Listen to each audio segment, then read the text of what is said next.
Hello friends, welcome to Nandini IAS. हमें उम्मीद है आप सभी लोग स्वस्थ होंगे और आप सभी लोग अपने एग्जाम के बेहतरीन से तैयारी कर रहे होंगे। दोस्तों, आज का हमारा इंपॉर्टेंट टॉपिक है क्लास 10th ज्योग्राफी एनसीईआरटी का राष्ट्रीय अर्थव्यवस्था की जीवन रेखाएं। दोस्तों, ये आपको नाम से ही मालूम पड़ रहा है कि भारत यानी जब अपने देश की बात हो रही है, किसी राष्ट्र की बात हो रही है, देश की बात हो रही है किसी की, तो उसकी अर्थव्यवस्था की कौन कौन सी जीवन रेखाएं, मतलब कौन कौन से सिस्टम है जिससे वो अर्थव्यवस्था चल रही है। सपोज कीजिए, अनुमान कीजिए कि यदि भारतीय रेलवे ना चले तो क्या होगा, वायुयान ना चले तो क्या होगा, सड़क परिवहन मार्ग ना चले तो क्या होगा, तो आपके देश की जो भी अर्थव्यवस्था की गतिविधियां हैं क्या वो संचालित हो पाएंगी? विचार कीजिए, कल्पना कीजिए। तो दोस्तों, इस सेशन को शुरू करने से पहले आपसे मैं यही कहूंगा कि अगर आपने हमारे सेशन को अभी शेयर नहीं किया तो कर दीजिए, अगर आपने हमारी वीडियो को अभी लाइक नहीं किया तो कर दीजिए, और हमारे नंदनी आईएएस के यूट्यूब चैनल को सब्सक्राइब कर लीजिए। दोस्तों, हम आपके लिए आपकी यूपीएससी एग्जाम या कोई भी एग्जाम हो उसके लिए जो हमारे इंपॉर्टेंट टॉपिक है, जैसे आपकी एनसीईआरटी का 10वां अध्याय है, ये 10वीं क्लास का इस अध्याय नंबर 7 है, लास्ट अध्याय है ना। तो दोस्तों, जब आप इसे पढ़ लेंगे ना तो आपकी समझ विकसित होगी, और हम किसी से कम नहीं है, हम किसी से कम नहीं है। तो वही बात क्या कि मेहनत की आग में तपते रहो, मेहनत की आग में तपते रहो, सपनों की उड़ान को भरते रहो, सपने की उड़ान को भरते रहो, जो ठान लिया है वो होकर रहेगा, बस खुद पर भरोसा करते रहो। दोस्तों, खुद पर भरोसा करते रहो। तो जब हम अपने आप पर भरोसा करेंगे ना तो हमें कोई दुनिया की ताकत हमें हिला ही नहीं सकती। बस व्यक्ति अपने अंदर से मजबूत हो, बस मुझे विश्वास है अंदर से कि मैं कर लूंगा, तो भाई साहब हो जाएगा वो। इसलिए हमें किसी की बातों पर ध्यान नहीं रखना। जो आपको आप तैयारी कर रहे हैं, अगर कोई व्यक्ति आपको डिमोशन करने की बात करता है, डिमोटिव करने की बात करता है, क्या रहने भाई तो नहीं होगा, अरे भाई क्यों नहीं होगा, हमारे अंदर भी तो दिमाग है ना, हम भी इंसान है, कर सकते हैं। तो उन जो ऐसी बात करते हैं ना, तो हमें उनसे थोड़ी दूरी बनाकर रखें, उनसे मिलना जुलना थोड़ा बंद करें, क्योंकि आपका एग्जाम आने वाला है, 25 मई को एग्जाम है ना। तो दोस्तों, चलिए शुरू करते हैं राष्ट्रीय अर्थव्यवस्था की जीवन रेखाएं। तो एक बार फिर मैं कहूंगा आप हमारे सेशन को लाइक शेयर एंड सब्सक्राइब जरूर करें, जरूर करें। दोस्तों, शुरू करते हैं। हम अपने प्रतिदिन के जीवन में विभिन्न सामग्रियों एवं सेवाओं का प्रयोग करते हैं, करते नहीं करते, विभिन्न सेवाओं का प्रयोग करते हैं, विभिन्न सामग्रियों का प्रयोग करते हैं। जैसे आप सेवा ले, जैसा हम आपको सेवा दे रहे हैं, हम आपको क्लास दे रहे हैं, क्या ये भी तो सेवा है, ठीक है। अब इसका विभिन्न वस्तुओं का प्रयोग कर रहे हैं, आप फोन यूज कर रहे हैं, लैपटॉप यूज कर रहे हैं, है ना, डाटा यूज कर रहे हैं, क्या कर रहे हैं, सामग्री है ये। इनमें से कुछ हमारे आसपास उपलब्ध होती है, जबकि कुछ अन्य चीजों की जरूरत दूसरे स्थानों से लाकर पूरी की जाती है। मतलब जो चीज हमें आसपास मिल जाती है वो हम उसे यूज करते हैं, अगर जो पास हमें आसपास नहीं है, अगर हमें उसकी नीड है, तो हम किसी और दूसरे स्थान से या किसी और दूसरे देश से हम अपने देश में मंगाते हैं, ठीक है।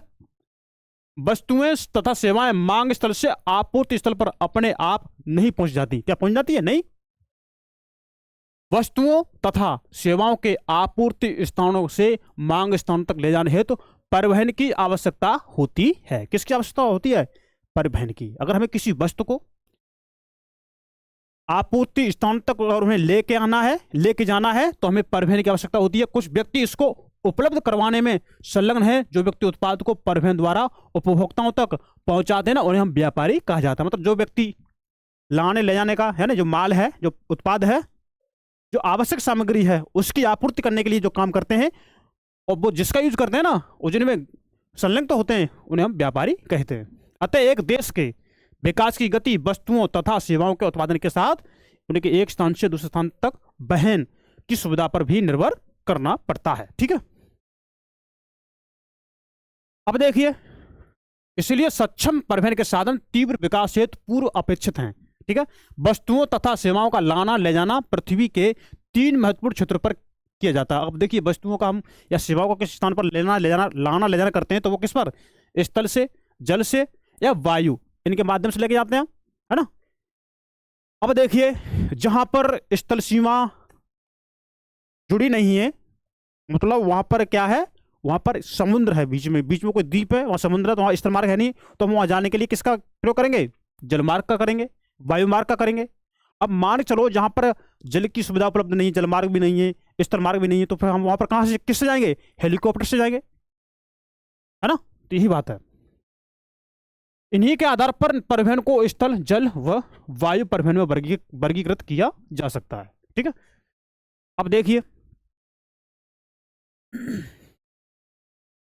बहुत समय तक व्यापार तथा परिवहन सुविधा एक सीमित क्षेत्र तक ही किया जाता था। मतलब बहुत समय तक की बात हो रही है कि बहुत समय तक व्यापार एक सीमित क्षेत्र तक ही किया जाता था।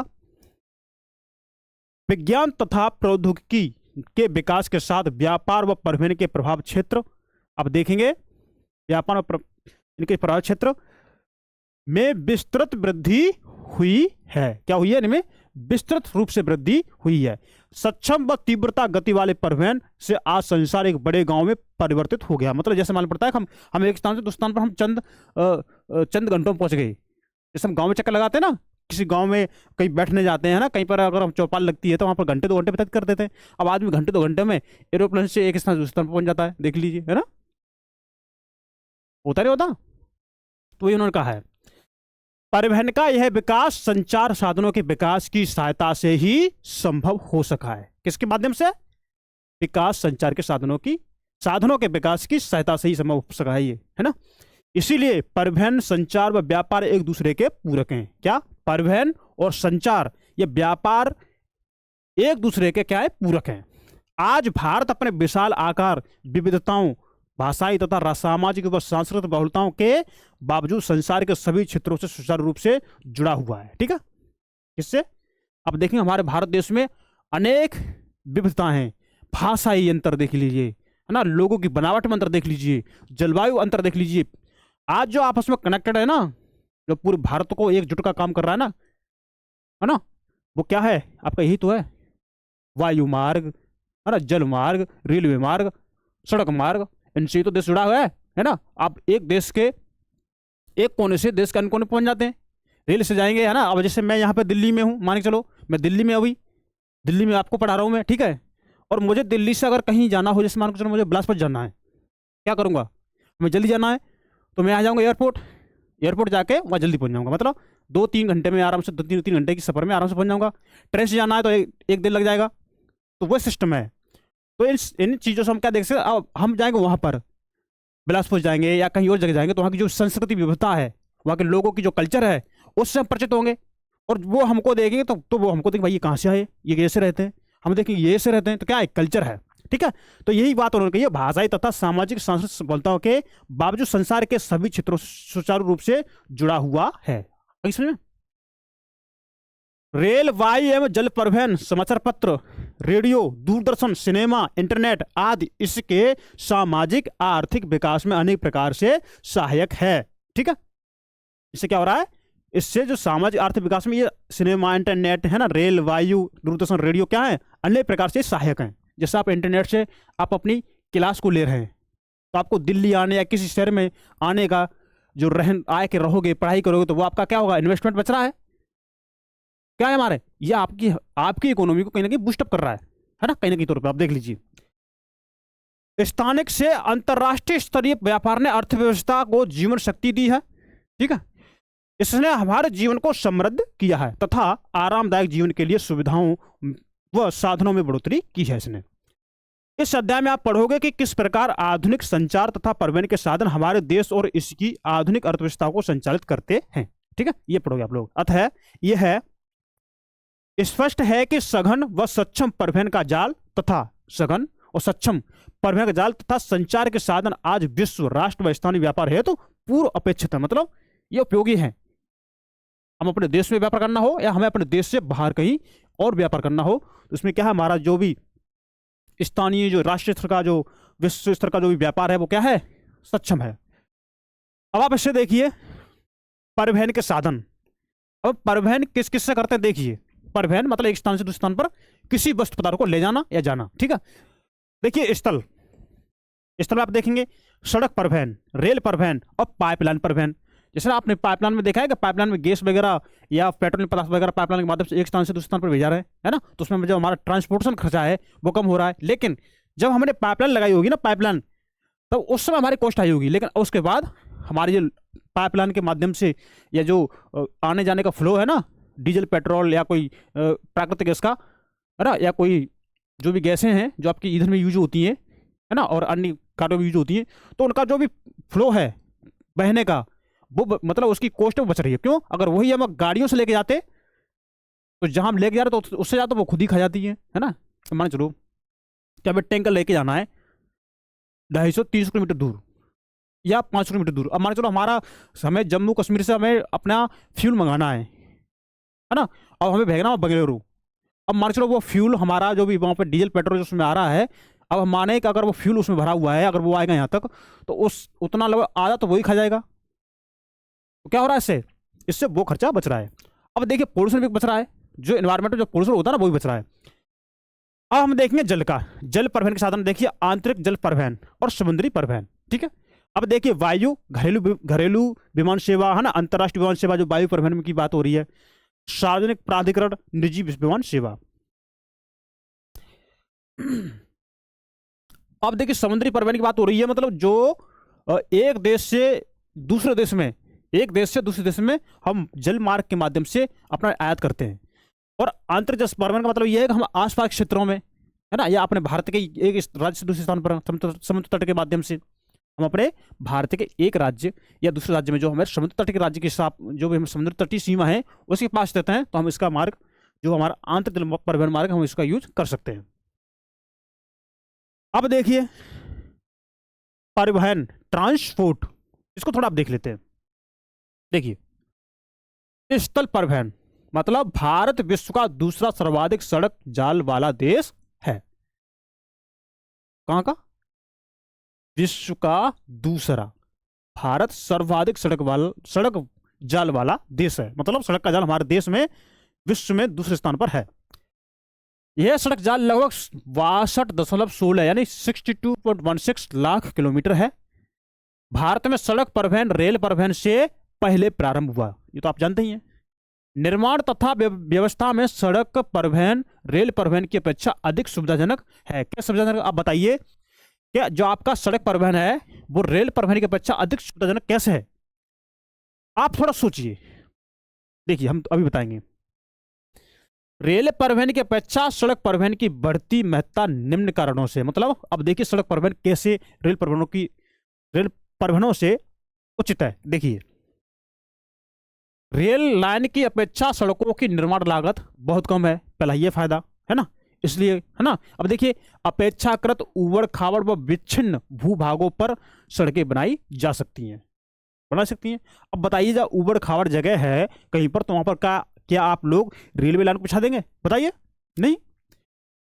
अधिक ढाल प्रवणता तथा पहाड़ी क्षेत्रों में भी सड़कें निर्मित की जा सकती हैं। क्या यहाँ पर रेलवे लाइन बना सकते हो आप लोग?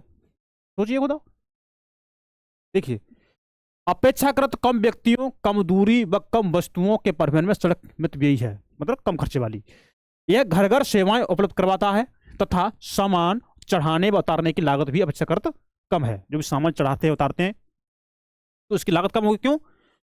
अब मान चलो कहीं पर कोई इंडस्ट्री है तो आपके इंडस्ट्री तक आपकी सड़क जाती है, इंडस्ट्री के अंदर तक भी जहाँ पर माल लोडिंग अनलोडिंग होता है वहां तक जाती है, तो वहां का जो भी कॉस्ट है वो तो कम आएगा ना, तो आपकी रेलवे लाइन तो जाएगी नहीं, इसलिए आप समझ सकते हैं। सड़क परिवहन अन्य परिवहन साधनों के उपयोग में एक कड़ी के रूप में भी कार्य करता है। जैसे सड़कें रेलवे स्टेशन, वायु, समुद्री पत्तनों को जोड़ती है। जो समुद्री बंदरगाह होते हैं, पत्तन होते हैं ना, पत्तनों को जोड़ती है। भारत में सड़कों की क्षमता के आधार पर इन्हें निम्न 6 वर्गों में वर्गीकृत किया गया है। राष्ट्रीय राजमार्गों के मानचित्र देखें तथा इन सड़कों की महत्वपूर्ण भूमिका बताएं। अब इसको हम थोड़ा देखते हैं, सड़कें कौन कौन सी हैं, और आपके एग्जाम में यहां से क्वेश्चन बन सकता है, और वनडे एग्जाम तो कितने बार बने यहां से क्वेश्चन, है ना। देखिए स्वर्णिम चतुर्भुज महाराजमार्ग, है ना, भारत सरकार ने दिल्ली, कोलकाता, चेन्नई, मुंबई, अब 4 शहर का नाम याद रखिए। ये भारत सरकार ने दिल्ली, कोलकाता, चेन्नई, ये स्वर्णिम चतुर्भुज महाराजमार्ग की बात हो रही है। स्वर्णिम चतुर्भुज महाराजमार्ग की बात हो रही है। वो कौन कौन से? देखिए दिल्ली, कलकत्ता, चेन्नई, मुंबई, दिल्ली, कलकत्ता, चेन्नई, मुंबई, दिल्ली, कलकत्ता, चेन्नई, मुंबई। याद हो गया ना आपको? को जोड़ने वाली 6 लेन वाली महाराजमार्गों की सड़क परियोजना प्रारंभ की है। कितनी? 6 लेन, मतलब थ्री लाइन इस साइड, 3 लाइन इस साइड, 3 लाइन जाने की, 3 लाइन आने की, ये होगी 6 लेन वाली। इस परियोजना के तहत 2 गलियारे प्रस्तावित हैं। कितने? 2 गलियारे। प्रथम उत्तर से दक्षिण गलियारा जो श्रीनगर को कन्याकुमारी से जोड़ता है। ठीक है, उत्तर से दक्षिण की ओर जो श्रीनगर से, है ना, कन्याकुमारी तक जोड़ता है। तो द्वितीय जो पूर्व से पश्चिम गलियारा, पूर्व से पश्चिम की ओर जो सिलचर असम से और पोरबंदर गुजरात तक जाता है। ठीक है, तो सिलचर असम तथा पोरबंदर गुजरात तक को ये जोड़ता है। इस महाराजमार्ग का प्रमुख उद्देश्य भारत के मेगा सिटी के मध्य की दूरी व परिवहन समय को न्यूनतम करना है। ठीक है, आई होप आपको समझ में आ रहा होगा। यह राजमार्ग परियोजना भारत के राष्ट्रीय राजमार्ग प्राधिकरण के अधिकार क्षेत्र में है। किसके? राष्ट्रीय राजमार्ग प्राधिकरण, जिसे बोलते हैं NHAI के अधिकार क्षेत्र में है। कौन सा? ये आपका स्वर्णिम चतुर्भुज योजना। ठीक है, परियोजना। तो समझ में आ रहा है, ऐसी हम अब उम्मीद रखते हैं आपसे। देखिए, अब आता है हमारा राष्ट्रीय राजमार्ग, है ना, नेशनल हाईवेज। देखिए, राष्ट्रीय राजमार्ग देश के दूरस्थ भागों को जोड़ते हैं। जो देश के जो दूर दूर के भाग हैं उनको जोड़ते हैं। ये प्राथमिक सड़क तंत्र है। क्या है? ये प्राथमिक सड़क तंत्र है जिनका निर्माण व रखरखाव केंद्रीय लोक निर्माण विभाग के अधिकार क्षेत्र में। किसके? केंद्रीय लोक निर्माण विभाग। ये थोड़ा आप नाम याद रखेंगे इसका, जिनका निर्माण व रखरखाव करने का काम किसका है? केंद्रीय लोक निर्माण विभाग का है। तो अनेक प्रमुख राष्ट्रीय राजमार्ग उत्तर से दक्षिण तथा पूर्व से पश्चिम, उत्तर से दक्षिण, पूर्व से पश्चिम, ठीक है, दिशाओं में फैले हैं। दिल्ली व अमृतसर के मध्य ऐतिहासिक सिरसा सूरी मार्ग राष्ट्रीय राजमार्ग संख्या 1 के नाम से जाना जाता है। ठीक है, जो दिल्ली व अमृतसर के मध्य जो ऐतिहासिक सिरसा सूरी मार्ग है ना, जो दिल्ली और अमृतसर के बीच में, कौन सा है? शेरशाह सूरी मार्ग, जो राष्ट्रीय राजमार्ग संख्या 1 के नाम से जाना जाता है। आप इसे थोड़ा फैक्ट है, याद रख सकते हैं। अब देखिए, राज्य राजमार्ग, स्टेट हाईवेज, जो हो गया राज्य राजमार्ग, राज्यों की राजधानियों को जिला मुख्यालयों से जोड़ने वाली सड़कें राज्य राजमार्ग कहलाती हैं।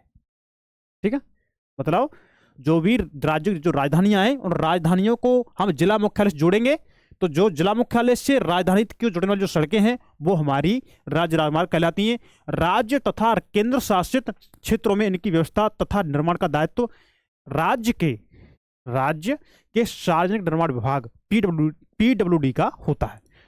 तो आप अभी तक सुनते होंगे PWD क्या होता है, तो आप समझ लीजिए, जो हमारे राज्य राजमार्ग हैं तो इनका जो रखरखाव होता है वो हमारे राज्य के सार्वजनिक निर्माण विभाग PWD का होता है। ठीक है, तो देखिए, अहमदाबाद से बड़ोदरा द्रुत मार्ग आप देख लीजिए, है ना,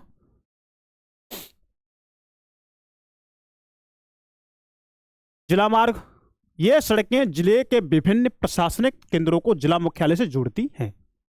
अब आप बात आ रही जिला मार्ग की, तो जो भी सड़कें जिले के जो विभिन्न प्रशासनिक केंद्र हैं, है ना, तो विभिन्न प्रशासनिक केंद्रों को जिला मुख्यालय से जोड़ती हैं। इन सड़कों की व्यवस्था का उत्तरदायित्व जिला परिषद का होता है। किसका? जिला परिषद का। जिला मार्ग जिला परिषद, राजमार्ग PWD, जिला मार्ग जिला परिषद, राजमार्ग PWD। ठीक है,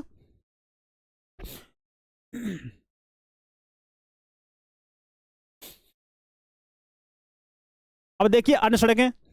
इस वर्ग के अंतर्गत वे सड़कें आती हैं जो ग्रामीण क्षेत्रों तथा गांवों को शहरों से जोड़ती हैं। गांवों को कैसे जोड़ती है? शहरों से। प्रधानमंत्री ग्रामीण सड़क परियोजना के तहत इन सड़कों के विकास को विशेष प्रोत्साहन मिला है। तो हमारी जो प्रधानमंत्री ग्रामीण सड़क परियोजना है, आप इसके तहत आप इसको देख सकते हैं। अगर आपने 3 रख ली ना, PWD, है ना, जिला परिषद, और आपकी जो प्रधानमंत्री ग्रामीण सड़क परियोजना, तो 2 तो ऊपर की है ना, तो वो भी आप क्वेश्चन से आराम से कर देंगे, है ना। इस परियोजना के कुछ विशेष प्रावधान है जिसमें देश के प्रत्येक गांव को प्रमुख शहरों से पक्की सड़कों, वे सड़कें जिन पर वर्ष भर वाहन चल सकें, द्वारा जोड़ना प्रस्तावित है। तो आपको समझ में आ रहा होगा, है ना, तो अब देख लीजिए, ये आपका जो पीला कलर दिख रहा है ना, पीला, ये क्या है, स्वर्ण चतुर्भुज है, देख लीजिए। तो आपका ये चेन्नई से स्टार्ट हो रहा है, चेन्नई से गया विजयवाड़ा, है ना, विशाखापट्टनम, गोपालपुर, देखिए इस एक बार देखिए इधर, अब ये पारादीप, खड़गपुर, कोलकाता, है ना, अब ये आपका औरंगाबाद, वाराणसी, कानपुर, ना आगरा, आगरा, तो आपका आगरा वाला, आगरा से जो कानपुर हाईवे गया ना, ये आपका सोडम चतुर्भुज परियोजना है ना। आगरा, दिल्ली, ठीक है, गुड़गांव, जयपुर, और आपका ये उदयपुर, अहमदाबाद, बड़ोदरा, सूरत, मुंबई, पुणे, सोलापुर, अब देखिए बेलगांव है, ठीक है, और आपका ये फिर आके यहाँ पे चेन्नई पे हो गया। तो कैसा है ये, बार बार देखिए ना ये कैसे जुड़ रहा है, देखिए ये आपका सोडम है। तो और जो भी राजमार्ग आप देख लीजिए ना, उत्तर से दक्षिण गलियारा, पूर्व से पश्चिम गलियारा, राष्ट्रीय राजमार्ग संख्या आप देख सकते हैं, ठीक है। तो आप इसमें हमें थोड़ा अपना देखिए, है ना, और एक बार चाहो तो आप इसका स्क्रीनशॉट लेकर रख लीजिए, ठीक है, क्योंकि हमें इसमें फिर टाइम लगेगा और फिर आपको होगी बोरियत, है ना। तो आप इसका स्क्रीनशॉट ले लीजिए, ठीक है, आई होप आपने ले लिया होगा, इसका भी ले लीजिए, ठीक है। अब आप दोनों अपना आराम से देखते रहना। अब चलते हैं आगे, सीमांत सड़कें। अब भाई सीमांत सड़कें क्या हो गई, देखिए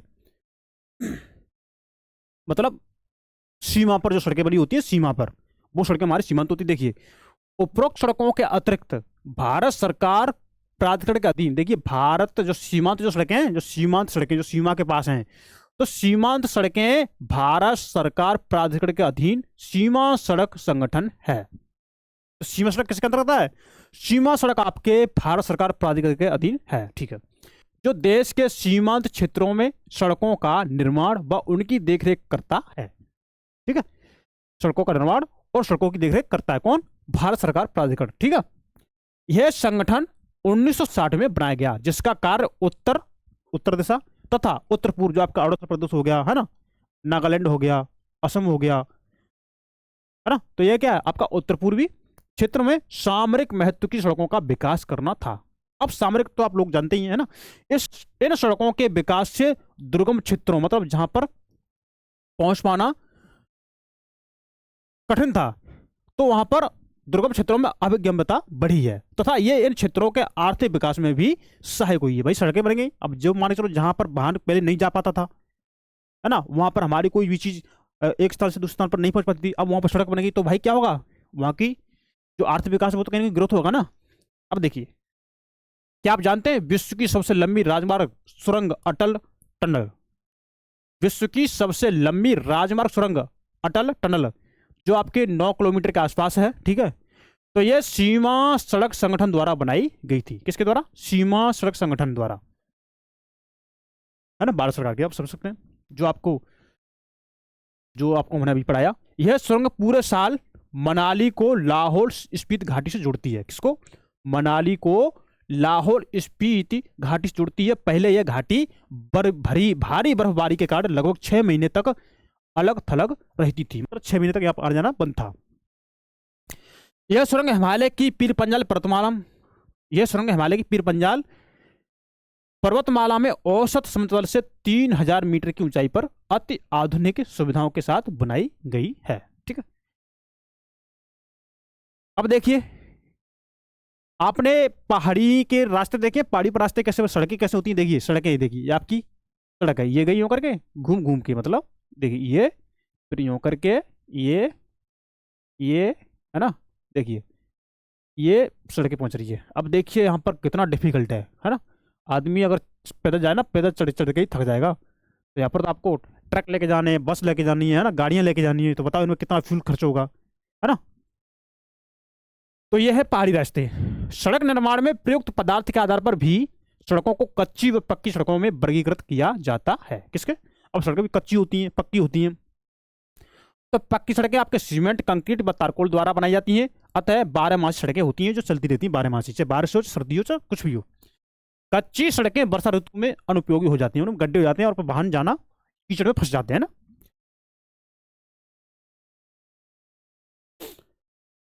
अब देखिए, उत्तर पूर्वी सीमा सड़क पर यातायात, यानी यह है अरुणाचल प्रदेश की बात है, ये अरुणाचल प्रदेश में ऐसे चलती हैं गाड़ियां, देख लीजिए। अब हमने देख लिया सड़क परिवहन, अब हम देखते हैं रेल परिवहन को। इसको रेल परिवहन, तो हम इसमें सारे परिवहन ही पढ़ेंगे जो आपकी यूपीएससी के लिए इंपॉर्टेंट, आपका स्टेट पीसी के लिए इंपॉर्टेंट, आपके वनडे एग्जाम के लिए इंपॉर्टेंट, आप कोई भी एग्जाम दीजिए आपको यहां से क्वेश्चन पूछे ही जाते हैं। तो दोस्तों, अगर आपने हमारे सेशन को अभी शेयर नहीं किया तो कर दीजिए, देरी किस बात की, शुभ काम में देरी नहीं करते। और अगर आपने हमारे सेशन को भी लाइक नहीं किया तो कर लीजिए, और वीडियो को हमारे लाइक कर दीजिए, और अपना एक कमेंट में कुछ लिख दीजिए, है ना, कुछ भी लिख दो, आप जो मन करे वो लिख के भेजो। भारत में रेल परिवहन वस्तुओं तथा यात्रियों के परिवहन का प्रमुख साधन है। ठीक है, रेल परिवहन अनेक कार्यों में सहायक है, जैसे व्यापार में सहायक है, भ्रमण में, है ना, एक स्थान से कहीं दूसरे पर तो आप घूमने जाते हो, एक स्थान से दूसरे स्थान पर आप घूमने जाते हो, तीर्थ यात्राएं, लंबी दूरी तक सामान का परिवहन आदि इसके अंतर्गत आते हैं। ठीक है, इससे क्या करते हैं, इससे हमें सहायता मिलती है। एक प्रमुख परिवहन के साधन के अतिरिक्त पिछले 150 वर्षों से भी अधिक समय से भारतीय रेल एक महत्वपूर्ण समन्वयक के रूप में भी जानी जाती है। मतलब 150 साल वर्ष हो चुकी हैं, आप देख सकते हैं। भारतीय रेलवे देश की अर्थव्यवस्था, उद्योग व कृषि के तीव्र गति से विकास के लिए उत्तरदायी है। ठीक है, अब देखिए, भारतीय रेल परिवहन देश का सर्वाधिक बड़ा सार्वजनिक क्षेत्र का प्राधिकरण है, सरकारी है ना, और देश की पहली रेलगाड़ी 1853 में मुंबई से थाने के मध्य चलाई गई, जो कितनी थी, 34 किलोमीटर दूरी तय करी थी उस समय।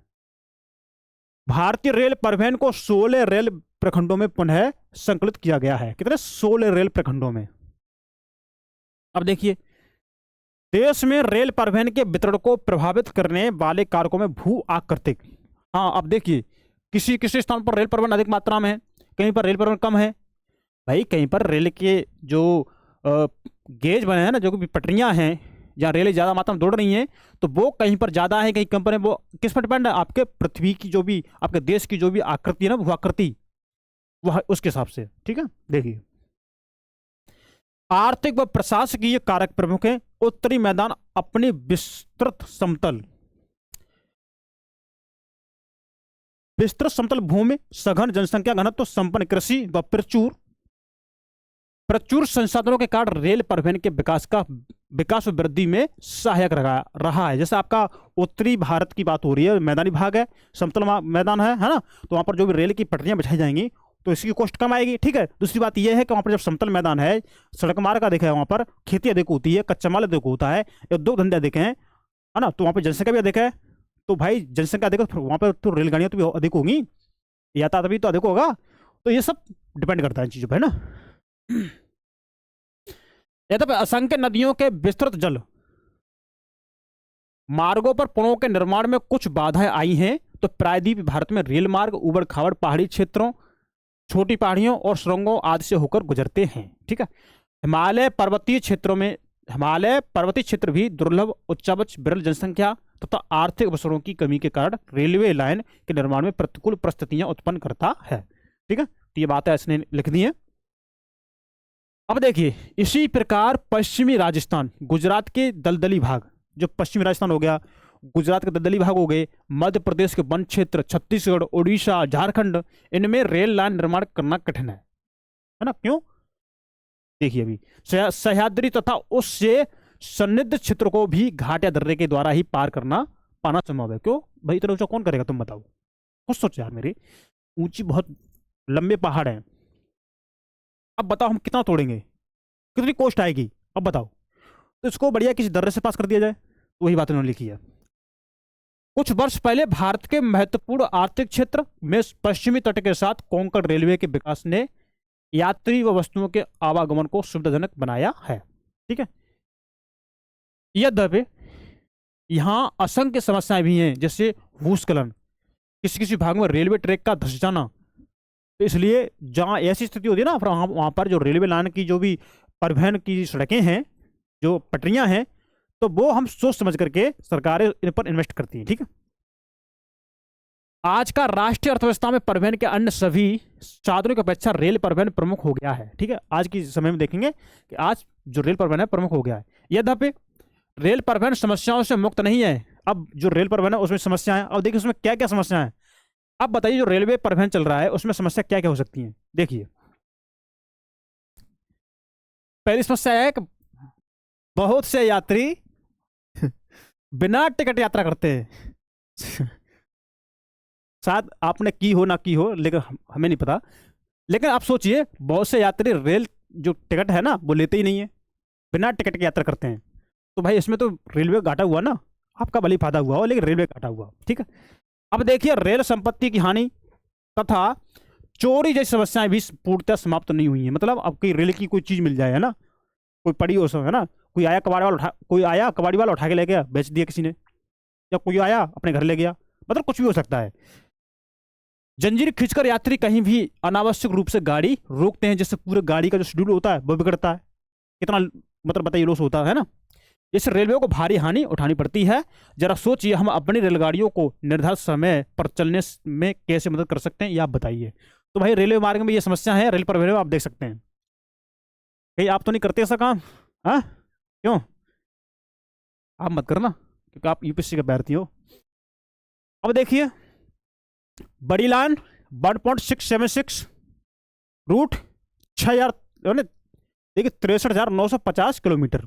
ठीक है, मीटर लाइन 1.000 गेज मीटर में। ठीक है, 2402 किलोमीटर रूट है। और छोटी लाइन 0.762 एंड 0.610 गेज मीटर में, जो आपका है 1604 किलोमीटर। ठीक है, टोटल है 67,956 किलोमीटर रूट है यह। ठीक है, अब देखिए पाइपलाइन, पाइपलाइन के माध्यम से कुछ भेजते हैं क्या। देखिए भारत के परिवहन मानचित्र पर पाइपलाइन एक नया परिवहन का साधन है। अब कैसे देखिए, परिवहन जो हमारा पाइपलाइन का जो काम कर रही है परिवहन के माध्यम से, कैसे देखिए। पहले पाइपलाइन का उपयोग शहरों व उद्योगों में पानी पहुंचाने हेतु होता था। पहले पाइपलाइन से हम पानी पहुंचाते थे। आज हम क्या करते हैं, आज इसका प्रयोग कच्चा तेल, पेट्रोल उत्पाद तथा तेल से प्राप्त प्राकृतिक तथा गैसीय क्षेत्र से उपलब्ध गैस शोधनशालाओं, उर्वरक कारखानों व बड़े ताप विद्युत गृहों तक पहुंचाने में किया जा रहा है। इसका यूज किसका? पाइपलाइन का। ठीक है, अब देखिए जो भी रिफाइनरी है ना, रिफाइनरियों के पास अगर जो भी क्रूड ऑयल आता है तो किसके माध्यम से? पाइपलाइन के माध्यम से। गैस सप्लाई होती है किसके माध्यम से? पाइपलाइन के माध्यम से। अभी हम सारी चीज देखेंगे इसमें। देखिए ठोस पदार्थों को तरल अवस्था में परिवर्तित कर पाइपलाइनों द्वारा ले जाया जाता है। जो भी ठोस पदार्थ होते हैं उनको हम तरल अवस्था में चेंज कर लेंगे, फिर उसको हम फिर उसको हम पाइपलाइनों के माध्यम से लेके जा सकते हैं। सुदूर मतलब जो दूर दूर भाग है ना, दूर दूर के भाग, सुदूर आंतरिक भागों में स्थित शोधनशालाएं जैसे बरौनी, मथुरा, यहाँ पर रिफाइनरी लगी हुई है ना, पानीपत तथा गैस पर आधारित उर्वरक कारखानों की स्थापना पाइपलाइनों के जाल के कारण ही संभव हो पाई है ना। जो रिफाइनरी चल रही है, जो भी आपकी गैस पर जो भी आधारित जो भी कारखाने चल रहे हैं, उर्वरक कारखाने चल रहे हैं, तो जो आज जो संपन्न है, जो भली भली बात चल रहे हैं, वो किसकी वजह से? पाइपलाइनों के जाल के कारण ही ये संभव हो पाया है। अब देखिए पाइपलाइन बिछाने की प्रारंभिक लागत अधिक है। पाइपलाइन बिछाने की जो प्रारंभिक जो लागत है वो अधिक है, लेकिन इसको चलाने की लागत न्यूनतम है ना। कैसी? न्यूनतम है। मतलब जब हम पाइपलाइन बिछाते हैं तो हमारा कॉस्ट अधिक आती है, लेकिन उसके बाद जब हम इसमें फ्लो करने लगते हैं ना किसी लिक्विड का या किसी गैस का, तो फिर वो इतना कॉस्टदायक नहीं होता। देखिए वाहनांतर देरी तथा हानियां इसमें लगभग नहीं के बराबर हैं। ठीक है, इससे हानि कम होगी, वाहनों का उपयोग कम होगा, ये उन्होंने बात लिख दी है। देश में पाइपलाइन परिवहन के 3 प्रमुख जाल हैं। देखिए कौन कौन से। पहला क्या है, देखिए ऊपरी असम के तेल क्षेत्रों से गुवाहाटी, बरौनी, इलाहाबाद के रास्ते कानपुर, जो आपके उत्तर प्रदेश है, तो यहां तक कानपुर तक इसकी एक शाखा बरौनी से राजबंद होकर हल्दिया तक है। ठीक है, एक शाखा। दूसरी राजबंद से मोरीग्राम तक तथा गुवाहाटी से सिलीगुड़ी तक है। ये क्या है? ये जगह के नाम है जो यहाँ तक पाइपलाइन गई हुई है। अब देखिए दूसरी क्या है, गुजरात में सलाया से बीरम गांव, मथुरा, दिल्ली व सोनीपत के रास्ते पंजाब में जालंधर तक ये लाइन बिछी हुई है। इसकी अन्य शाखा बड़ोदरा के निकट कोयली को चक्सू व अन्य स्थानों से जोड़ती है। ठीक है, ये थोड़ा नाम थोड़ी एक बार देख लीजिए। ठीक है, तो देखिए आपके जो कानपुर है ना, आपके गुवाहाटी है ना, तो गुवाहाटी से स्टार्ट होता है, गुवाहाटी, सिलीगुड़ी, राजबंद, मेरीग्राम है ना, और आपका ये हो गया बरौनी हो गया, आपका इलाहाबाद हो गया, कानपुर तक। कानपुर तक आपकी पहली लाइन होगी जो आपको उत्तरी राज्यों में है ना, उत्तरी पूर्वी राज्यों में। अब देखिए आपको गुजरात में देखिए, गुजरात से आप स्टार्ट करिए। गुजरात हो गया, गुजरात में सलाया से बीरमगांव, मथुरा, दिल्ली, नाम थोड़ा याद रखिए, सोनीपत के रास्ते पंजाब जालंधर तक इसकी अन्य शाखा बड़ोदरा के निकट कोयली को चक्सू व अन्य स्थानों से जोड़ती है, जो आपको थोड़े ध्यान रखना है ना, क्योंकि यहां से क्वेश्चन पूछा जा सकता है, इसलिए इसलिए आपको थोड़ा ध्यान रखना है। क्या आप जानते हैं रेलवे लाइन कश्मीरी घाटी में बनिहाल से बारामूला तक बिछाई जा चुकी है? क्या आपको पता है? इन दोनों शहरों को भारत के मानचित्र पर चिन्हित करें, ये थोड़ा आपका काम है ना। और देखिए पहली 1700 किलोमीटर लंबी हजीरा विजयपुर जगदीशपुर, जो मैंने आपको पहले पढ़ा दिया है ना, पढ़ा चुका उसको। HVJ cross country gas pipeline Mumbai high और बसीन गैस क्षेत्रों को पश्चिमी और उत्तरी भारत के विभिन्न उर्वरक, बिजली, औद्योगिक परिसरों से जोड़ती है। कुल मिलाकर आप देखेंगे भारत की गैस पाइपलाइन के बुनियादी ढांचे का विस्तार क्रॉस कंट्री पाइपलाइनों के 1700 किलोमीटर से बढ़कर 18,500 किलोमीटर तक हो गया है। ठीक है, तो ये द्वारा दे दिया है, पिछली क्लास में भी ये है। अब ये देख लीजिए भारत का रेल मार्ग है ना, तो मैं इसमें आपको कोई एक बता दे रहा हूं और बाद बाकी तुम आप खुद देख सकते हो। ठीक है, क्योंकि फिर ये चीज हो जाएगी टाइम टेकिंग। अब देखो आपको मान चलो हमें देहरादून से इलाहाबाद आना है, या हमें मान चलो हमें आगरा से बिलासपुर जाना है, तो आप कैसे जाएंगे बताओ? तो या तो आप आगरा से झांसी आओ, है ना, झांसी से आप भोपाल जाओ, भोपाल से आप कटनी जाओ, कटनी से आप बिलासपुर पहुंचो, या फिर भोपाल से आप नागपुर जाओ, नागपुर से आप रायपुर, रायपुर से आप बिलासपुर जाओ। तो थोड़ा कैसा घूम के हो गया, घूम घूम के। लेकिन हम है झांसी में, या हम है कानपुर में। कहाँ है हम? कानपुर में, या हम आगरा में। हम आगरा से पहुंचे कानपुर, कानपुर से पहुंचे इलाहाबाद, इलाहाबाद से आप आओ कटनी, कटनी से आप आओ बिलासपुर। देखो कितना शॉर्ट हो गया है ना। आप जैसे चाहो वैसे जा सकते हो। तो ये हमने आपको दिखा दिया। ठीक है, अब बात करते हैं हम जल परिवहन की। जल परिवहन की देखिए, भारत के लोग प्राचीन काल से समुद्री यात्राएं करते रहे, ये तो आप पढ़ते आ रहे हैं है ना। इसके नाविकों ने दूर तथा पास के क्षेत्रों में भारतीय संस्कृति व व्यापार को फैलाया। जो इसके नाविक थे, जो समय जलमार्ग से यात्रा करते थे, उन नाविकों ने जो भारत की संस्कृति थी या भारत का संस्कृति थी या व्यापार थे, तो वो उन्होंने आसपास के क्षेत्रों में फैलाया। और जल परिवहन है ना, परिवहन का सबसे सस्ता साधन है। कैसा? सबसे सस्ता साधन है। यह भारी व स्थूलकाय वस्तुएं ढोने में अनुकूल है, मतलब बड़ी छोटी वस्तुएं और भारी भारी वस्तुएं भी ढो सकता है। यह परिवहन साधनों में ऊर्जा सक्षम तथा पर्यावरण अनुकूल है, मतलब पर्यावरण पोल्यूशन ना के बराबर होता है। भारत में अतः स्थलीय नौ संचालन जलमार्ग 14,500 किलोमीटर लंबा है। भारत में अंतः स्थलीय नौ संचालन जलमार्ग कितना है? 14,500 किलोमीटर लंबा है। इसमें केवल 5,685 किलोमीटर मार्ग ही मशीनीकृत नौकाओं द्वारा तय किया जाता है। जो मशीनी से जो नाव चलती है ना, उनसे ही तय किया जाता है। ठीक है, तो आप इसे देख पा रहे होंगे, देखिए है ना। उत्तर पूर्वी राज्यों में आंतरिक जलमार्ग परिवहन देखिए जो अधिक महत्वपूर्ण है। अब देखिए ये जहाज खड़ा हुआ पानी वाला है ना, जिसे आप अपनी भाषा में बोलते हैं। अब ये इसमें देखिए, अब ये जो जहाज पर देखिए लोगों ने गाड़ी चढ़ा दी है, लोग भी हैं इस पर, है ना। ये देखो गाड़ी चढ़ रही है ना, लोग भी हैं इस पर, और ये बाइक भी लेके जा रहे हैं, है ना। आप इसे देख सकते हैं। अब देखिए निम्न जलमार्गों को भारत सरकार द्वारा राष्ट्रीय जलमार्ग घोषित किया गया है। ठीक है, निम्न जलमार्गों को देखिए कौन कौन जलमार्ग हैं जो राष्ट्रीय जलमार्ग घोषित हुए हैं। देखिए हल्दिया तथा इलाहाबाद के मध्य गंगा जलमार्ग को 1620 किलोमीटर लंबा है। हल्दिया तथा इलाहाबाद के जो मध्य जो गंगा जलमार्ग है, जो कितना 1620 किलोमीटर लंबा है। इसे हम बोलते हैं नौगम्य जलमार्ग संख्या फर्स्ट, नौगम्य जलमार्ग संख्या फर्स्ट यानी एक। दूसरा, सदिया व धुबरी के मध्य 891 किलोमीटर ये लंबा है ब्रह्मपुत्र नदी जलमार्ग है ये इसे बोलते हैं नौगम्य जलमार्ग संख्या 2। इसको सदिया व धुबरी के मध्य में जो, ठीक है, जो ब्रह्मपुत्र नदी जलमार्ग है। अब देखिए केरल में पश्चिमी तटीय नहर, अब बात आती केरल की, तो केरल में जो पश्चिमी तटीय नहर है ना, जो हम कोट्टापुरम से कोल्लम तक उद्योग मंडल तथा चंपकारा नहरें जो 205 किलोमीटर लंबी है, इसे हम बोलते हैं नौगम्य जलमार्ग संख्या 3। ये थोड़ा फैक्चुअल डाटा है, तो आप थोड़ा चाहो तो आप इसका स्क्रीनशॉट लेकर रख सकते हो, है ना। अब देखिए काकीनाडा और पुदुचेरी नहर स्ट्रेच के साथ साथ गोदावरी और कृष्णा नदी का विशेष विस्तार आप देखेंगे 1078 किलोमीटर, जो राष्ट्रीय जलमार्ग संख्या 4 है ये। अब इसमें थोड़ा देखते हैं आगे आगे क्या लिखा है ना। देखिए मातई नदी महानदी के डेल्टा चैनल ब्राह्मणी नदी और पूर्वी तटीय नहर के साथ ब्राह्मणी नदी का विशेष विस्तार 528 किलोमीटर है, जिसे बोलते हैं राष्ट्रीय जलमार्ग संख्या 5, ठीक है।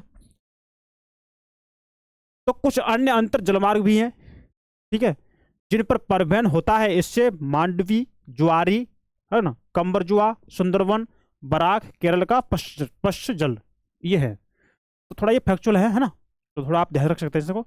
देखिए इन सबके अतिरिक्त विदेशी व्यापार भारतीय तट पर स्थित पत्तनों द्वारा किया जाता है, ठीक है, जो देश का 95% व्यापार समुद्रों द्वारा ही होता है, ठीक है।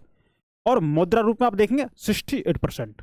तो ये फैक्ट आपकी एग्जाम में पूछा जा सकता है, कितना 95% आप देख लीजिए, और मुद्रा रूप में आप देखेंगे 68%, ठीक है। अब देखिए प्रमुख समुद्री पत्तन, प्रमुख समुद्री बंदरगाह। देखिए भारत की 7516.6 किलोमीटर लंबी समुद्री तटरेखा के साथ 12 प्रमुख तथा 200 मध्यम व छोटे पत्तन हैं, बंदरगाह हैं। ये प्रमुख पत्तन देश का 95% विदेशी व्यापार संचालित करते हैं। तो ये थोड़ा परसेंटेज है ना, ये थोड़ा याद रखो आप लोग, ये थोड़ा आप लोग याद रखो, ठीक है। अब देखिए स्वतंत्रता प्राप्ति के पश्चात कच्छ में कांडला पहले पत्तन के रूप में विकसित किया गया था। कहां पर? स्वतंत्रता प्राप्ति के पश्चात, है ना, जब देश आजाद हुआ था उसके बाद की बात हो रही है ना। तो ये जो पश्चात आप देखें कच्छ में, कच्छ कहां पर आप बताइए, कच्छ में कांडला पहले पत्तन के रूप में विकसित किया गया। ऐसा देश विभाजन से कराची पत्तन जो पाकिस्तान में शामिल हो गया था उसकी कमी को पूरा करने तथा मुंबई पत्तन से होने वाले व्यापारिक दबाव को कम करने के लिए किया गया था इसका यूज, है ना, कांडला का। अब देखिए कांडला जिसे दीनदयाल पत्तन के नाम से भी जाना जाता है, यह एक ज्वारीय पत्तन है। कैसा? ज्वारीय। यह जम्मू कश्मीर, हिमाचल प्रदेश, पंजाब, हरियाणा, राजस्थान व गुजरात के औद्योगिक तथा खदानों के आयात निर्यात को संचालित करता है। कौन सा आपका? ये कांडला। मुंबई बृहत्तम पत्तन है, मतलब बड़ा पत्तन है। मुंबई एक बड़ा बंदरगाह है जिसके प्राकृतिक खुले विस्तृत व सुचारू पोताश्रय हैं, बड़े बड़े क्या है, पोताश्रय हैं। मुंबई पत्तन के अधिक परिवहन को ध्यान में रखकर इसके सामने जवाहरलाल नेहरू पत्तन विकसित किया गया, जो इस पूरे क्षेत्र को एक समूह पत्तन की सुविधा भी प्रदान करते हैं, ठीक है, कर सकें, पत्तन की सुविधा भी प्रदान कर सकें, जो लौह अयस्क के निर्यात के संदर्भ में मारवा गांव, ये बताओ, ये मारवा गांव पत्तन कहां पर है बताओ? देश का महत्वपूर्ण पत्तन है। यहां से देश के कुल निर्यात का आधा यानी 50% लौह अयस्क निर्यात किया जाता है। बताओ ये मारवा गांव कहां पर है, किस राज्य में बताओ? ये आपके गोवा में है, ठीक है, आप ध्यान रखेंगे। कर्नाटक में स्थित न्यू मैंगलोर पत्तन कुद्रेमुखी खानों से निकले लौह अयस्क का निर्यात करता है। कहां से? जो कुद्रेमुखी खाने ना, जो कुद्रेमुखी से खाने निकलती हैं, तो खानों से जो भी लौह अयस्क निकलता है तो उसका क्या करता है? निर्यात करता है। तो दूर दक्षिण पश्चिम में कोची पत्तन है, ये एक लेगून के मुहाने पर स्थित है, जो एक प्राकृतिक पोताश्रय है। कैसा? प्राकृतिक। अब देखिए न्यू मंगलोर पत्तन पर टैंकर द्वारा कच्चे तेल का निर्वहन हो रहा है, देखिए कैसे कर रहे हैं, आप देख सकते हैं, है ना। और आप इसे हम दिखाएं थोड़ा ऊपर जो रह गया हमारा चित्र, आप देख लीजिए। जो मुंबई पत्तन है, मुंबई पत्तन में जहाज पर ट्रकों को ले जाते हुए, है ना, जहाज पर क्या कर रहे हैं, ट्रकों को लाद के ले जा रहे हैं। अब देखिए, इससे हम थोड़ा आगे देखते हैं। पूर्वी तट के साथ तमिलनाडु में, किसके पूर्वी तट के साथ, पूर्वी तट के साथ तमिलनाडु में दक्षिण पूर्वी छोर पर तूतीकोरन पत्तन है। यह एक प्राकृतिक पोताश्रय है। कैसा? प्राकृतिक।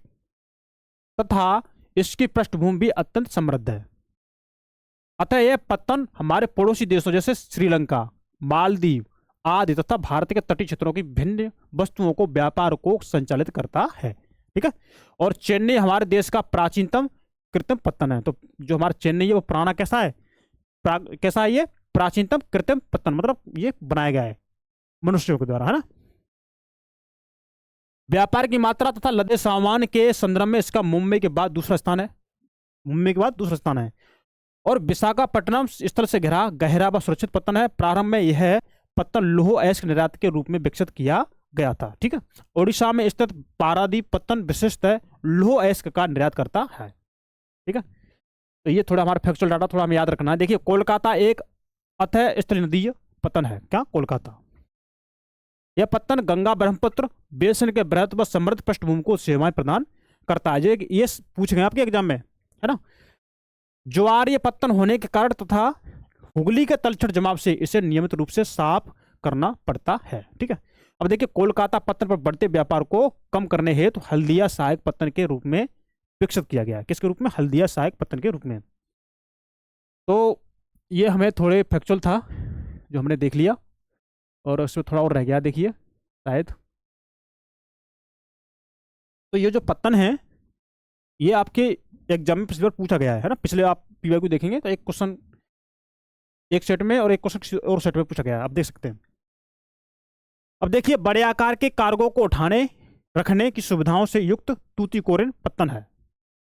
जो बड़े आकार के जो भी कार्गो को उठाने रखने की जो सुविधाएं हैं वो कहाँ पर है? टूटीकोरिन पत्तन पे। अब देखिए कैसे उठा रहे हैं, है ना। बड़े बड़े आकार के सामान है ना, और देखिए कैसे उठा रहे हैं इसको। देखिए, ये छोटा जहाज है, ये बड़ा जहाज है। तो बड़े छोटे जहाज पर जो भी सामान जो बड़ा रख के आया ना, अब इसे इस जहाज के माध्यम से उठाया जा रहा है, जो इसमें जो क्रेन वगैरह लगी हुई है। देखिए कैसे उठा रहे हैं। अब हम देखते हैं वायु परिवहन। तो आप ये जो पत्तन वाला सिस्टम है ना, अगर आपके पास एनसीईआरटी बुक हो तो आप इसे एक बार रिवाइज और कर लीजिए, नहीं तो आप इसे वीडियो बैक करके एक बार पढ़ने देख लीजिए। ठीक है। क्योंकि यहाँ से क्वेश्चन आपके बने हैं, इसलिए मैंने आपको ये बताया है। अब देखिए, आज वायु परिवहन तीव्रतम, आरामदायक व प्रतिष्ठित परिवहन का साधन है। कौन सा? वायु परिवहन। जल्दी पहुंच जाते हैं, और कैसा है? एक तो हमारा आरामदायक है। इसके द्वारा अति दुर्गम स्थानों जैसे ऊंचे पर्वत, मरुस्थलों, घने जंगलों व लंबे समुद्री रास्तों को सुगमता से पार किया जा सकता है ना। और देखिए, जहां स्थल मार्ग सुविधा ना हो, जहां जलमार्ग सुविधा ना हो, और लेकिन हमें जाना है तो हम किसके माध्यम से जा सकते हैं? वायु परिवहन के माध्यम से, हेलीकॉप्टर के माध्यम से जा सकते हैं। और देखिए, हमें किसी स्थान से दूसरी जगह पर जाना है तो हम इनका यूज करते हैं। वायु परिवहन के अभाव में देश के उत्तरी पूर्वी राज्यों के विषय में सोचें। देश के उत्तरी पूर्वी राज्यों के विषय में सोचें। जब हमारा वायु परिवहन नहीं था उसकी बात हो रही है।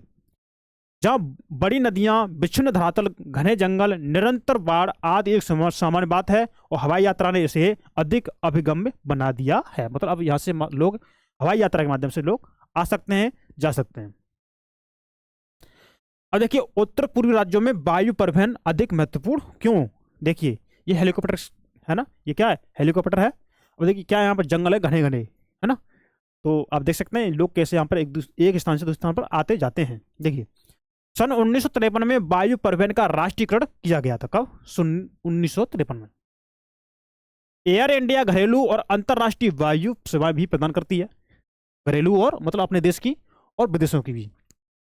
पवन हंस हेलीकॉप्टर, कौन? पवन हंस हेलीकॉप्टर। तो थोड़ा पढ़ लेते इसके बारे में। पवन हंस हेलीकॉप्टर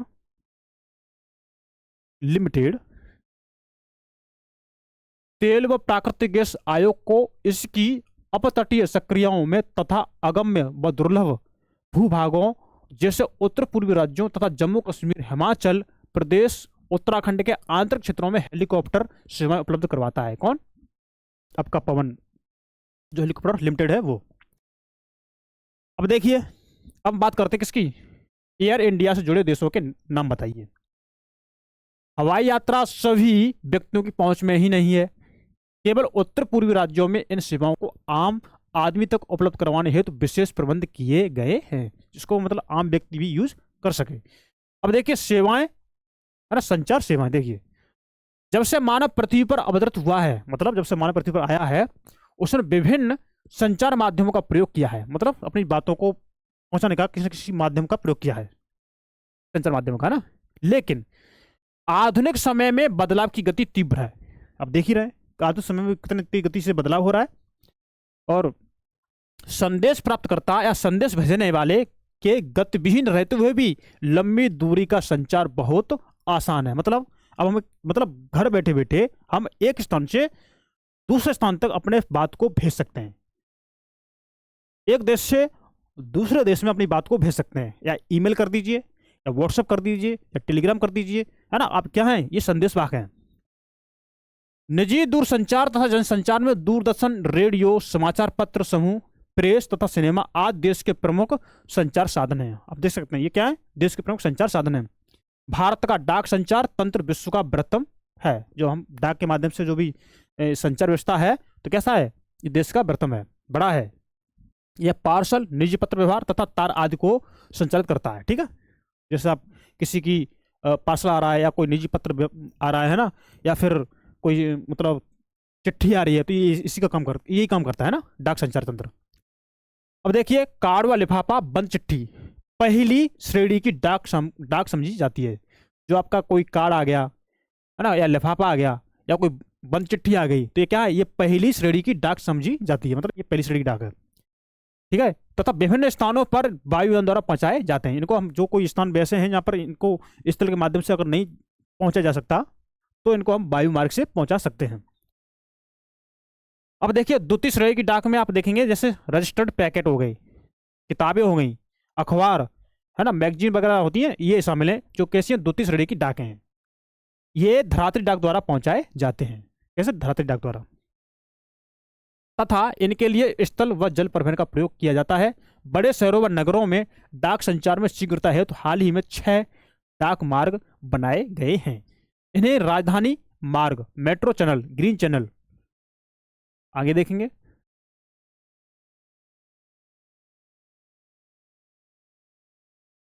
व्यापार चैनल, है ना, भारी चैनल तथा दस्तावेज चैनल के नाम से जाना जाता है। अब थोड़ा ये रह गया कि आप जानते हैं, देखिए क्या आप जानते हैं डिजिटल भारत एक ज्ञान आधारित परिवर्तन के लिए भारत को तैयार करने के लिए एक विशाल कार्यक्रम है, डिजिटल भारत।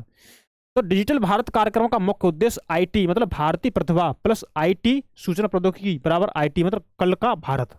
देखिए आईटी भारतीय प्रतिभा प्लस आईटी सूचना प्रौद्योगिकी बराबर आईटी मतलब कल का भारत में होने वाले परिवर्तन को समझना है और तकनीक को केंद्र में रखकर बदलाव लाना है। ठीक है, तो IT plus IT is equal to IT. तो आपको ध्यान रखना है कि भारतीय प्रतिभा सूचना प्रौद्योगिकी बराबर भारत में यानी कल होने वाला परिवर्तन यानी कल का भारत। ये बोलेंगे हमारा भविष्य का भारत। अब देखिए दूर संचार तंत्र में भारत एशिया महाद्वीप में अग्रणी है। ठीक है, दूर संचार तंत्र में क्या है, भारत एशिया महाद्वीप में अग्रणी है, आप समझ सकते हैं। नगरीय क्षेत्रों के अतिरिक्त भारत के 2/3 से अधिक गांव एसटीडी दूरभाष सेवा से जुड़े हैं। किससे, एसटीडी समझते हो ना, एसटीडी से कॉल कर लो, है ना, वो बात हो रही है। सूचनाओं के प्रसार को आधार स्तर से उच्च स्तर तक समृद्ध करने हेतु भारत सरकार ने देश के प्रत्येक गांव में 24 घंटे एसटीडी सुविधा के विशेष प्रबंध किए हैं। तो आप पता करिए कि आपके गांव में एसटीडी लगा हुआ है कि नहीं लगा हुआ है ना। अब देखिए जहां अधिक मात्रा में फोन यूज हो रहे होंगे तो वहां पर एसटीडी कम ही होंगे, है ना। लेकिन जहां पर फोन कम मात्रा में यूज हो रहे हैं, लेकिन अब तो फोन हर जगह यूज हो रहे हैं, लेकिन जहां भी कम यूज हो रहे हैं तो वहां पर एसटीडी लगी हुई है। अब देखिए पूरे देश भर में एसटीडी की दरों को भी नियमित किया गया है। यह सब सूचना संचार व अंतरिक्ष प्रौद्योगिकी के समन्वित विकास से ही संभव हो पाया है ना।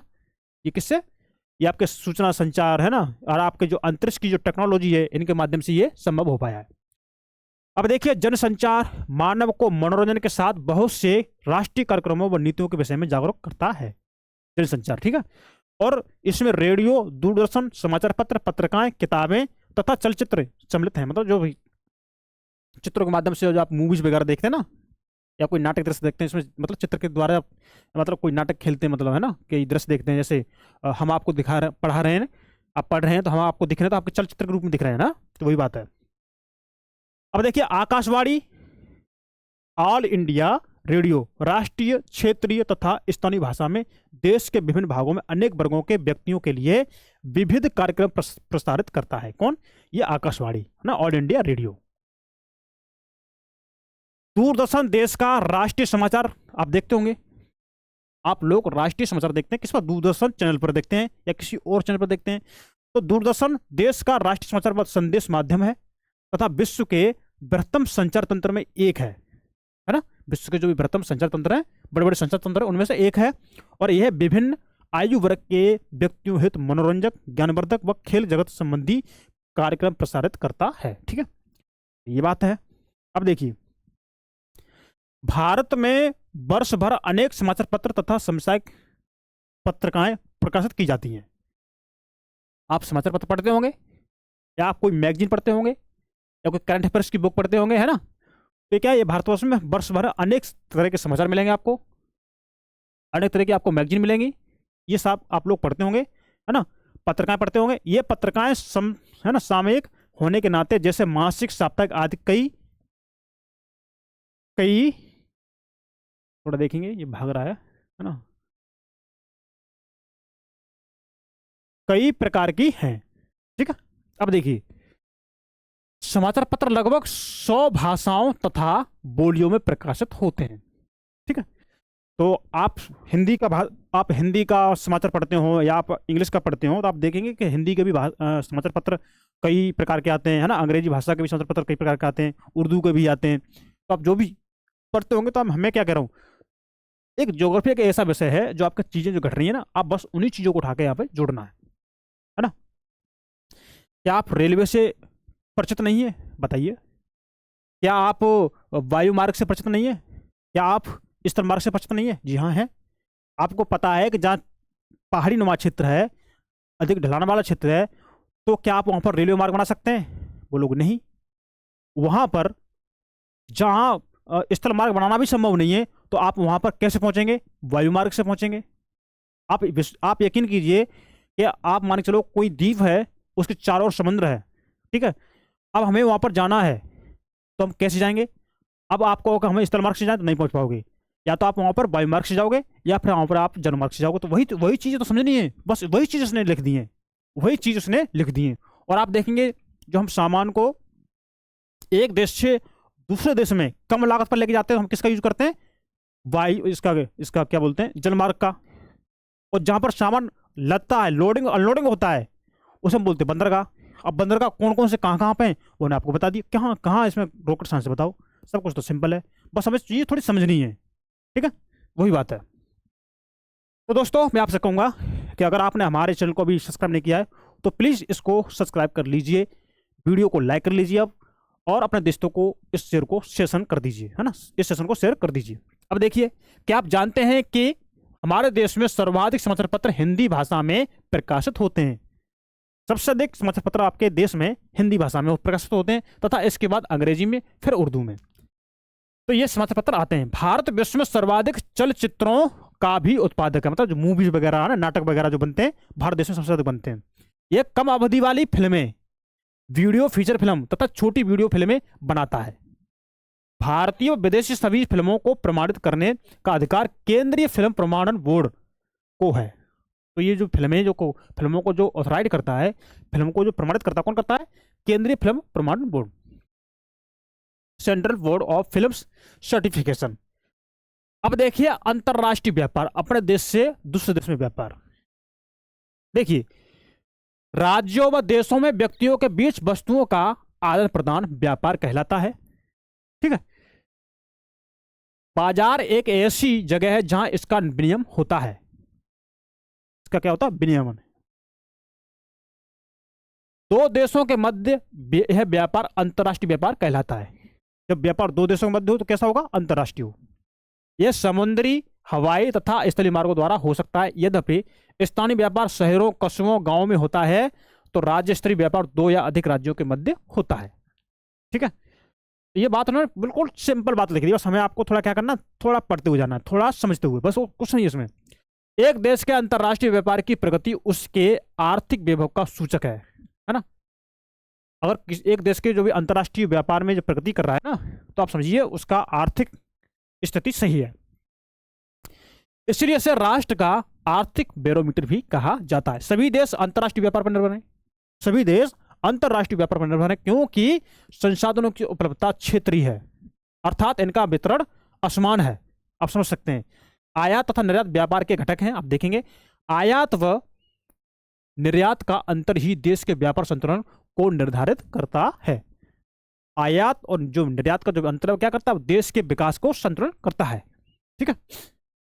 अगर निर्यात मूल्य आयात मूल्य से अधिक हो, निर्यात मूल्य आयात मूल्य से अधिक हो तो उसे अनुकूल व्यापार संतुलन कहते हैं। ठीक है। इसके विपरीत निर्यात की अपेक्षा अधिक आयात असंतुलित व्यापार कहलाता है। मतलब यह है कि हमें आयात कम करना पड़े, हम निर्यात अधिक करें तो हमारा व्यापार संतुलन है। अगर हम निर्यात कम कर रहे हैं, आयात अधिक कर रहे हैं, तो हमारा व्यापार असंतुलन है, तो हमारा व्यापार कैसा है, असंतुलित है। बस उन्होंने ये सीधी बात लिख दी है। देखिए ये कोई सी भी भाषा लिखे ना, हमें मेन कॉन्सेप्ट समझना चाहिए, मेन मोटिव क्या है, मेन मोटिव क्या है, हमें वो समझना चाहिए। अब देखिए विश्व के सभी भौगोलिक प्रदेशों तथा सभी व्यापारिक खंडों के साथ भारत के व्यापारिक संबंध हैं। भारत में निर्यात होने वाली प्रमुख वस्तुएं रत्न, जवाहरात, रसायन एवं संबंधित उत्पाद तथा कृषि एवं संबंधित उत्पाद हैं। आप देखिए। ठीक है। तो अब थोड़ा और बचा है मुश्किल से, हाँ थोड़ा ही बचा है, मुश्किल से 10 मिनट का होगा। तो आप बस 10-5 मिनट और जुड़े रहिए और हमारा ये फिनिश हो जाएगा। फिर आराम से इसे आप चाहो तो एक बार और देख सकते हैं इस वीडियो को, है ना। आप अपने 1.5 गुना की स्पीड में देखिए, या आप चाहो तो इसे 2 गुना की स्पीड में देखिए। आपको जैसा उचित लगे, आपको जो भी सुविधा लगे, आप वो करिए। भारत में आयातित वस्तुओं में कच्चा पेट्रोलियम तथा उत्पाद रत्न, जवाहरात आधार धातुएं हैं। कैसी आधार धातुएं हैं? मशीनें, कृषि व अन्य उत्पाद शामिल है इसमें। ठीक है। भारत अंतर्राष्ट्रीय स्तर पर एक सॉफ्टवेयर महाशक्ति के रूप में उभरा है। क्या? सॉफ्टवेयर महाशक्ति के रूप में उभरा हुआ है अंतर्राष्ट्रीय स्तर पर। सूचना प्रौद्योगिकी के माध्यम से अत्यधिक विदेशी मुद्रा अर्जित कर रहा है भारत देश। तो ये तो खुशी की बात है भाई, है ना। ये तो बहुत बहुत खुशी की बात है। अब देखिए पर्यटन ये भी एक व्यापार का भाग है क्या? देखिए पर्यटन एक व्यापार के रूप में भी यूज होता है। तो पर्यटन एक व्यापार के रूप में, देखिए पिछले 3 दशकों में भारत में पर्यटन उद्योग में महत्वपूर्ण वृद्धि हुई है। ठीक है। क्या हुई है? वृद्धि हुई है। 1 से 50 लाख से अधिक व्यक्ति पर्यटन उद्योग में प्रत्यक्ष रूप से संलग्न हैं। अब ये बताओ, आप कहीं घूमने जाते हो, है ना, जैसे आप दैनिक कार्यों से जब आप बोर हो जाते हैं, जब आपको लगता है कि नहीं अब हमको कहीं घूमने जाना है, तो आप बताइए आप कहाँ घूमना पसंद करेंगे? जहाँ प्राकृतिक दृश्य अच्छा हो। आप कहाँ जाएंगे? आप प्रयागराज जाएंगे। कहाँ जाएंगे आप लोग? आप कहीं ऐसी जगह पर जाएंगे, है ना, जो घूमने लायक हो, है ना, हरिद्वार जाएंगे, है ना, जो आप मतलब आपको अच्छा लगे, या कहीं पहाड़ी इलाके पे जाएंगे, या आप जम्मू कश्मीर जाएंगे, कश्मीर की घाटी है ना, पृथ्वी का स्वर्ग है, तो कहाँ पर है अब समझिए। तो आप ऐसी जगह देखना चाहते हैं कि मतलब हमें थोड़ा बोरियत फील ना हो, है ना। तो अब देखिए, और आप अपने साथ किसको लेके जाना चाहते हैं, है ना, कहीं पर घूमना है, कहीं जाना है, तो कोई अपने मित्र को, है ना, कोई अपने पिताजी को, कोई अपनी माताजी को, या कोई अपने सिस्टर को, या कोई अपने भाई को लेके अपने साथ जाते हैं, है ना। तो लाओ चलो हम घूम के आते हैं इस जगह पर। तो वही बात है। कुछ विदेशी भी अपने भारत देश में आते हैं। देखिए अपना ताजमहल देखने आते हैं, लाल किला देखने आते हैं। विदेशी लोग क्या करते हैं? वो घूमने आते हैं। तो ये सर क्या है? ये पर्यटन है। ये क्या है? पर्यटन है। अब देखिए पर्यटन राष्ट्रीय एकता को प्रोत्साहित करता है। जी हाँ, बिल्कुल सही बात है। हमारा पर्यटन है वो राष्ट्रीय एकता को क्या करता है? प्रोत्साहित करता है, तथा स्थानीय हस्तकला व सांस्कृतिक उद्यमों को प्रश्रय देता है। ठीक है। क्योंकि आप खुद ही कहोगे कि देखो आगरा में ताजमहल है, हर भारत का व्यक्ति जानता है आगरा में ताजमहल है, हर भारत का व्यक्ति जानता है दिल्ली में लाल किला है। तो क्या कर रहा है? ये हमारी राष्ट्रीय एकता को प्रोत्साहित कर रहा है। उन्हें गर्व होता है अपने देश पर कि हमारे भारत में। ठीक है। तो यही बात है। अब देखिए अंतर्राष्ट्रीय स्तर पर यह हमें संस्कृति तथा विरासत की समझ विकसित करने में सहायक है। जो भी संस्कृति, जो भी विरासत है, उसकी क्या करता है? हमें समझ विकसित करता है। विदेशी पर्यटक भारत में विरासत पर्यटन, पार पर्यटक पर्यटन, है ना, रोमांचकारी पर्यटन, सांस्कृतिक पर्यटन, चिकित्सा पर्यटन तथा व्यापार पर्यटन के लिए आते हैं।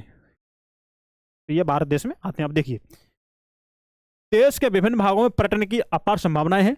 ठीक है, पर्यटन उद्योग के विकास से विभिन्न प्रकार के पर्यटनों को बढ़ावा देने के प्रयास किए जा रहे हैं। तो बस हो गया हमारा फिनिश चैप्टर, है ना। तो आज के लिए हम इतना ही रखते हैं, और हमें उम्मीद है कि आपको ये सेशन अच्छा लगा होगा। तो अगर आपको हमारा सेशन अच्छा लगा है तो प्लीज़ हमारी वीडियो को लाइक कर लीजिए, और हमारे सेशन को अपने दोस्तों में शेयर कर दीजिए, और हमारे नंदिनी आईएएस के यूट्यूब चैनल को सब्सक्राइब कर लीजिए। दोस्तों, तो कैसे लगी वीडियो कमेंट में ज़रूर बताएं, और अपने एग्जाम के प्रति वफादार रहिए। हमें अपने टारगेट को भूलना नहीं चाहिए। जो हमें बातें, नेगेटिव बातें जो करते हैं व्यक्ति, उनसे थोड़ी दूरी बना के रखिए, है ना। मैं ये नहीं कह रहा मतलब उनसे मिलना ही बंद करते हैं, थोड़ा गैप रखिए, और अपने आप को हमेशा मोटिवेशन स्थिति में रखिए। आप मोटिवेशन हुई है अपने आसपास की चीज देख करके, आप अपने घर की स्थिति को देख करके, आप अपने समाज में अपनी पहचान को बढ़ाने की स्थिति को देख करके, हमें अपने आप ही मोटिवेशन होना है। इसमें हमें किसी ठेकेदार की जरूरत नहीं है, ना हमें किसी की सलाह की जरूरत है, क्योंकि मोटिवेशन जो व्यक्ति होता है वो खुद से ही होता है,